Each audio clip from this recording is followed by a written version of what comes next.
Today's reading is from 1 Samuel, in chapter 1, up to verse 20.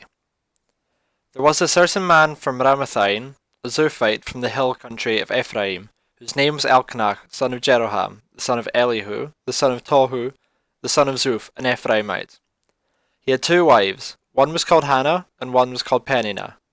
Peninnah had children, but Hannah had none. Year after year this man went up from his town to worship and sacrifice to the Lord Almighty at Shiloh, where Hophni and Phinehas, the two sons of Eli, were priests of the Lord. Whenever the day came for Elkanah to sacrifice, he would give portions of meat to his wife Peninnah, and to all her sons and daughters. But to Hannah he gave a double portion because he loved her, and the Lord had closed her womb.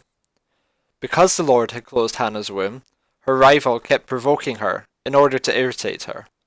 This went on year after year. Whenever Hannah went up to the house of the Lord, her rival provoked her till she wept and would not eat. Her husband Elkanah would say to her, "Hannah, why are you weeping? Why don't you eat? Why are you so downhearted? Don't I mean more to you than 10 sons?" Once when they had finished eating and drinking in Shiloh, Hannah stood up.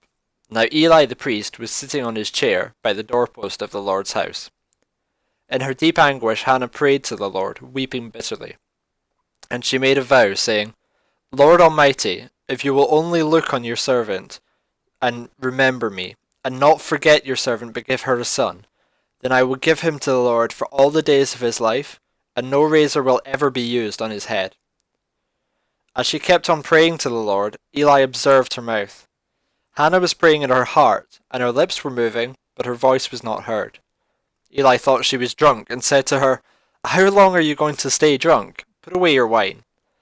"Not so, my lord," Hannah replied. "I am a woman who is deeply troubled. I have not been drinking wine nor beer. I was pouring out my soul to the Lord. Do not take your servant for a wicked woman. I have been praying here out of my great anguish and grief." Now Eli answered, "Go in peace, and may the God of Israel grant you what you have asked of him."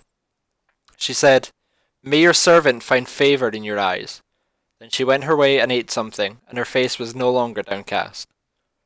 Early the next morning they arose and worshipped before the Lord, and then went back to their home at Ramath.